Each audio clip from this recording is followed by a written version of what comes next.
Hi, on this video I'm going to teach you how to fix your iOS 16 update not working. It should be this error message that you have unable to check for update. An error occurred while checking for a software update.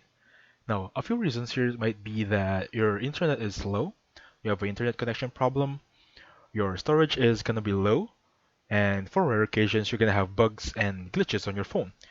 Let's just hope it's not the last one, right? Now, the thing I want to check here is, of course, go to here on this website. It's going to be fast.com.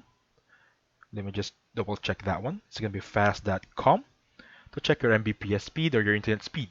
I think the minimum for update on iOS is 20 Mbps and above, and that should do it.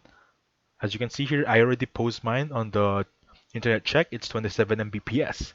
I'm quite sure that this is enough for an iOS update. Second one is, as you can see on my battery logo, it's about 50%. If yours is around 45 and below, make sure you charge your phone first before you update your iOS. Now lastly, of course, sorry, not last, but next one is going to be check on your settings. Go here on your iCloud, click on iCloud, make sure you have enough storage for an iOS update.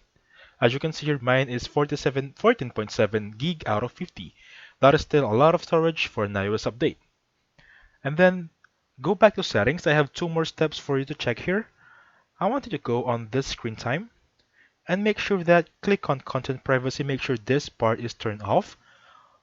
Once you make sure this is turned off, content privacy, make sure you turn off screen time, just to make sure, okay? Now once your screen time is off, lastly, go to date and time.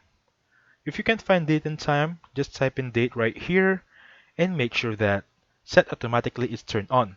Because believe me, if your time is not synced in with your local time, you're going to have problems regarding updates, internet downloads, and so on and so forth. Now, those are the things I want you to check, and I'm quite sure that after doing all this, your iOS 16.5 update or iOS 16 will be updated. I hope you enjoyed the video. Please hit the like button and subscribe. Thank you for watching, guys.